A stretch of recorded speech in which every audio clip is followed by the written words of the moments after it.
The sun was sinking behind the faraway mountains, painting the western sky in gold and red when Cole Bennett rode back from the far field. His horse was tired, dust clung to his boots, and the long day had left him silent as always. Cole lived alone on a wide stretch of land, miles from the nearest town. The only sounds at night were the wind and the coyotes. He liked the quiet. It helped him forget the noise of his past, the war, the losses, the mistakes that still haunted him. He was fixing a broken fence near the dry riverbed when he heard it. A weak sound, carried by the wind. It wasn't an animal. It was human, faint but real. Cole stopped, his hand frozen on the fence post. He listened again. There it was, a soft cry, a whisper of pain. He pulled his rifle from its saddle scabbard and started walking toward the sound, careful and alert. The land was harsh, full of rocks and dry bushes. He moved quietly, scanning every shadow. Then, behind a fallen log, he saw her. She was a young Chinese girl, barely more than 20. Her skin was pale under the dirt, her traditional clothes torn and stained with blood at her side. She was breathing hard, her eyes half open. When Cole stepped closer, she tried to scramble back, a gasp of pain escaping her lips. He knelt beside her, his eyes filled with a concern that felt foreign to him. "You're hurt," he said softly. Her lips trembled. She flinched as he moved, her eyes wide with terror, expecting a blow. "Be gentle, please," she trembled, the words barely audible. The plea hit Cole like a physical blow. He froze, his breath catching in his chest. He had seen fear many times, but this was different. It was the terror of someone who expected nothing but cruelty, who was begging not for her life, but for the pain to be swift. Cole slowly set down his rifle and shook his head. "No," he said, his voice raspy. "I'm not going to hurt you." She turned her face away. "You are a rancher, a white man. You will turn me in." Cole's jaw tightened. "Not today." He tore a piece of his shirt and pressed it gently against her wound. She tried to push his hand away, but she was too weak. "Don't waste your time," she muttered, her voice fading. Cole ignored her. He lifted her carefully into his arms. She was as light as a bird, and her body trembled against his chest. "Hold on," he said. "You're not dying out here." He carried her to his horse, mounted with effort, and began the long ride back to his ranch. The desert stretched endlessly, the wind dry and sharp against his face. He could feel her heartbeat, a weak flutter against his chest. The sun disappeared, and night fell fast. By the time he reached his small wooden cabin, his arms ached, but he didn't stop. He carried her inside, laid her gently on his bed, and lit the lantern. Her wound was bad, a deep cut from what looked like a blade. Cole cleaned it with warm water, gritting his teeth as she winced in pain. He worked carefully, wrapping clean cloth around her waist. She was half-conscious, whispering words in a language he couldn't understand. When he finished, he sat by the fire, watching her breathe. Her hair was long and black, tangled with dust. Her face, even in pain, had a kind of delicate strength that caught his eye. He wondered what she had been through, how she ended up alone and hurt in the middle of nowhere. He poured some water into a tin cup and went to her side. "Drink," he said softly. She blinked, looking at him with suspicion, but took a small sip before falling back asleep. He sat there for a long time, staring at the flames. He could have left her.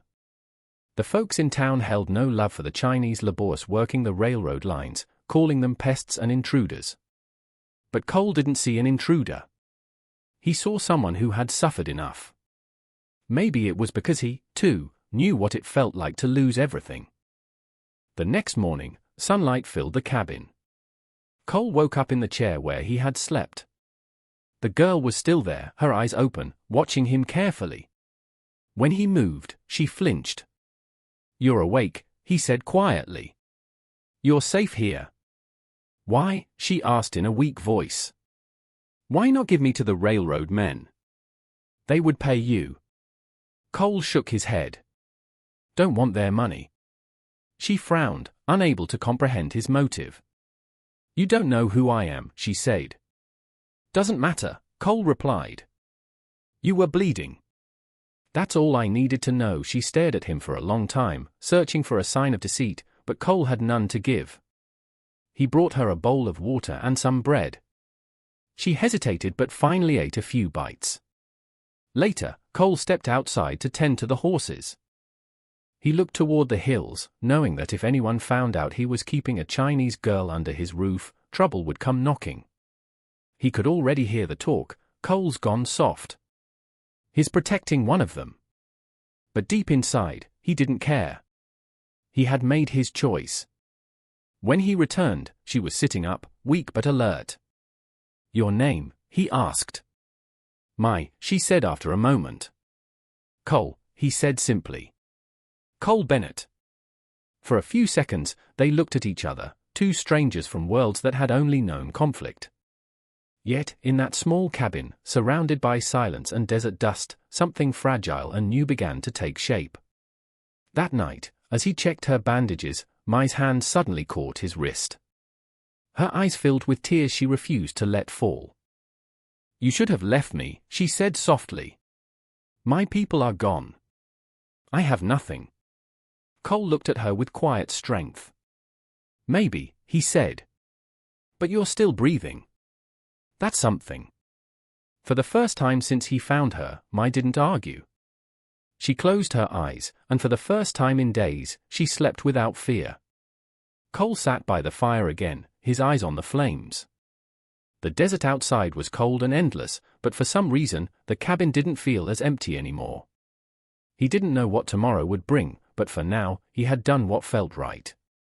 He had saved a life. And somewhere deep inside, a part of him that had been buried long ago, the part that believed in kindness, had started to wake up again. Days passed slowly. Cole took care of the ranch, and Mai spent most of her time resting, watching him from the window. His movements were steady, his hands rough but gentle with the animals. He didn't ask her many questions. When he did speak, his voice was low and even. "You've got a strong will," he said one evening while changing her bandage. "Most wouldn't have survived that."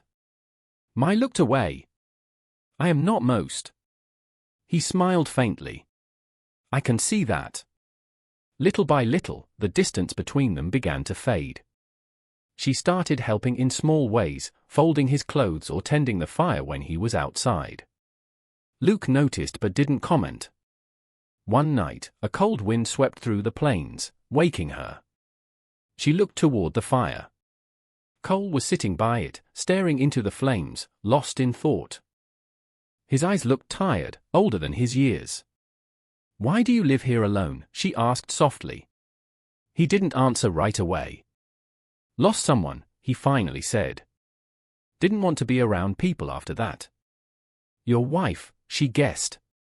He nodded slowly. "Long time ago. Fever took her." She was silent for a while. "I lost everyone, too," she said finally. "My father, my brothers. We came here for the gold mountain, but there was no gold. Only rock, and men with cruel hands.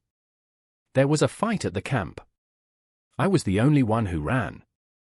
Cole looked at her, his eyes heavy with understanding. "I'm sorry." They said nothing more, but in that quiet moment, they both felt a strange peace, the kind that comes when two souls recognize the same kind of pain. By the end of the week, Mai could walk a little.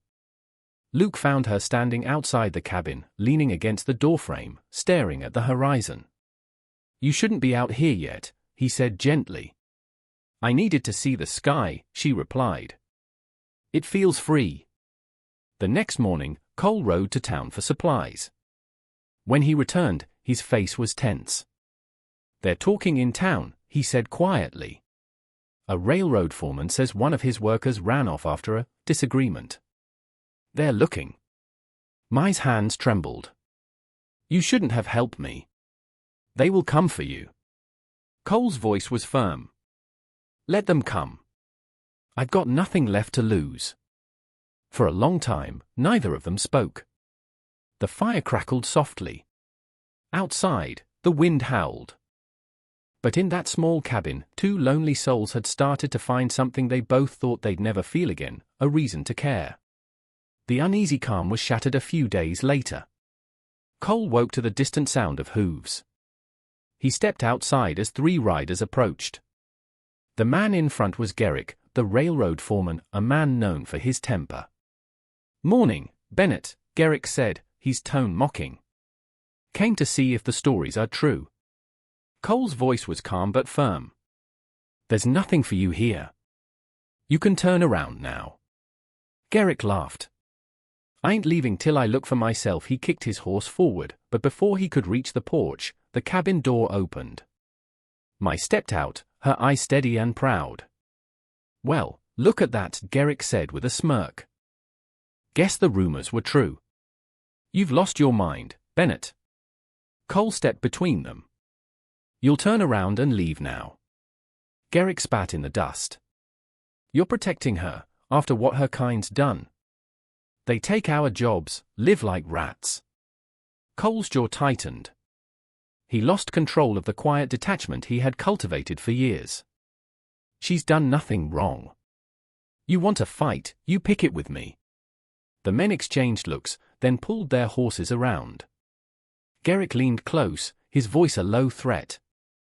"This isn't over. You'll regret this."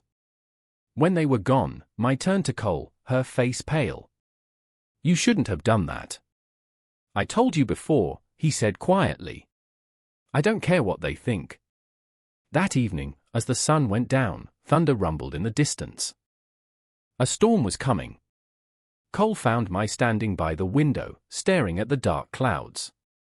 "They won't stop," she said. "You know that, don't you?"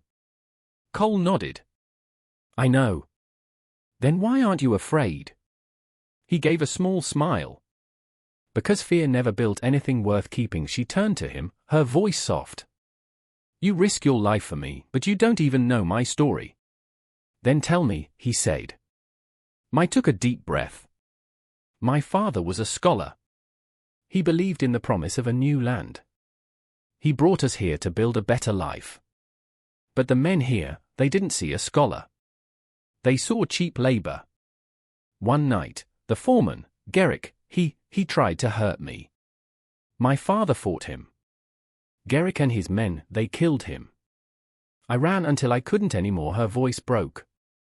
"I thought it would be better to die than to live alone." Cole's eyes softened. "You're not alone now." Those words hit her harder than she expected. Then she whispered, "I used to hate your people. But you are not like them." Cole stared into the fire. "Maybe because I've seen what hate does. It took my wife, took my peace.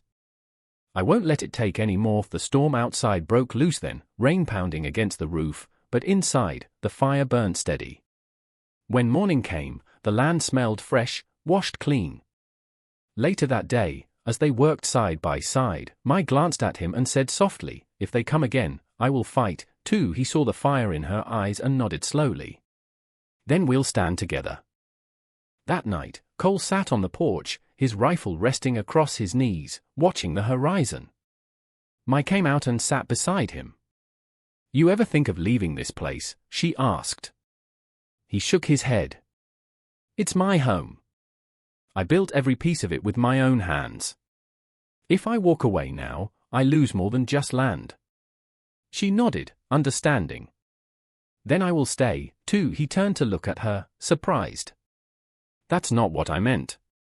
She only smiled faintly. "I know. But I choose to." A few nights later, Cole saw dust rising in the distance. Riders, moving fast. He went inside, his face tense. "They're coming," he said softly.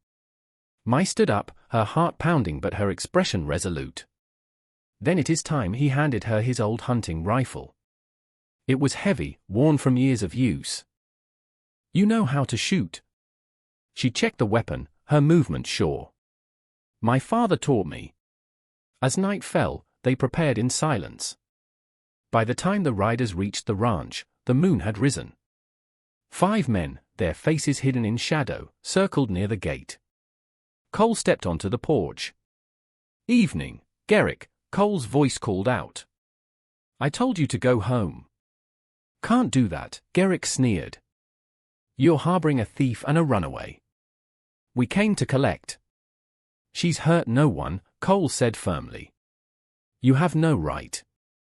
"Every right," Garrick shouted, raising his pistol. "Move aside, Cole." Cole fired first. The bullet struck the dirt near Garrick's horse, sending it rearing. The men scattered, shouting as shots cracked through the air. Glass shattered. Mai ran to the back door, grabbing another rifle. She could see Cole trading shots, his body steady. She climbed to the small loft window and fired, the sound echoing across the open land. One of the attackers yelped and fell back. The gunfire went on for what felt like an eternity until the attackers finally retreated into the darkness. The desert grew quiet again. Cole leaned against the porch post, clutching his shoulder where blood trickled down his sleeve. Mai ran to him, her hands trembling. "You're hurt." "It's not bad," he said, his voice weak. She helped him inside and pressed a cloth against the wound. Tears filled her eyes as she worked. "Why did you do this for me?" she whispered. "You could have let them take me." He looked at her through the pain, his control over his long-buried emotions finally breaking. "Because you deserve to live," he said, his voice thick with a feeling he hadn't acknowledged until now. "That's reason enough." Her hand shook harder. "You are bleeding for me. I asked you to be gentle, but you gave me your strength instead." Cole smiled faintly. "Guess I'm stubborn that way." For the next few days, she took care of him just as he had once cared for her. She fed the horses, fetched water, and cooked simple meals. When he tried to thank her, she only smiled and said, "Now we are even," but deep down, both knew it wasn't about gratitude. Something stronger had taken root between them, something quiet but unbreakable. One afternoon, Cole sat outside, his arm in a sling, watching the sunset. Mai came out with 2 cups of coffee. "You think they'll come back?" she asked.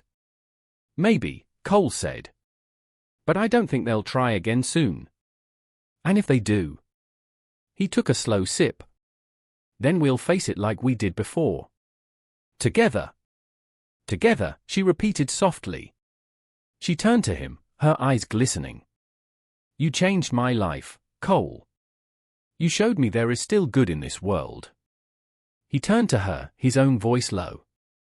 "You changed mine, too, Mai. I forgot what it meant to care about someone again." Weeks turned into months. The ranch thrived. The memory of the fight faded, replaced by a quiet, hard-working peace. Travelers sometimes passed by and told stories of the old rancher and the Chinese woman who ran the land together, 2 souls from different worlds who had found a home in each other. Cole never cared what people said anymore. One evening, they sat by the fire, the orange glow dancing between them. The sound of crickets filled the night. Mai rested her head lightly on his good shoulder, and for the first time in many years, Cole felt something pure and whole. Not loneliness, not loss, but a profound peace. As the desert wind swept softly through the fields, he knew that everything he had suffered, every wall he had built around his heart, had led him to this exact moment. He hadn't just saved a life that day by the riverbed. He had saved his own.